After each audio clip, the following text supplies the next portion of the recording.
किया तो वो शिष्य उनको अपने कमरे में ले गए और जाते जाते कहने लगे कि गुरुदेव, मैंने तो केवल 20 रुपए ही खर्च किए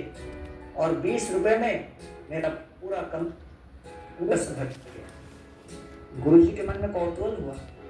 केवल 20 रुपए में आपने संपूर्ण कमरे को कैसे भर डाला, देखना चाहता हूँ। जिज्ञासापूर्ण अवस्था में जैसे उस शिष्य के घर के द्वार खोले तो अंदर देखा कि कमरे के बीचों बीच एक दीपक रखा हुआ है। दीपक का प्रकाश चारों दिशाओं को प्रज्वलित कर रहा था और उसको देखकर गुरुजी बड़े प्रसन्न हुए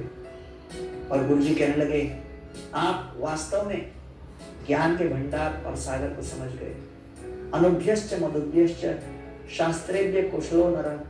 सर्वतः सारम आदध्या पुष्पेभ्यः इव शतपदः। जिस प्रकार मधुमक्खी विभिन्न प्रकार के पुष्पों में भ्रमण करता हुआ वहां के रस को चूर फिर उसमें से मधु तैयार करता है, उसी प्रकार बुद्धिमान व्यक्ति का कर्तव्य बनता है कि इस जड़ जगत के विभिन्न प्रकार के परिस्थितियों में से भगवान के शब्द और भगवान के शास्त्र के आधार पर कुछ अर्थ निकाले और उसका मधु तैयार करे, जिससे हम अपने जीवन की यात्रा में किसी भी अवस्था में हताश न हो, लाचार न हो, बेबस न हो, अपितु पूर्ण उत्साह और आत्मविश्वास के साथ जीवन के हर पहलू में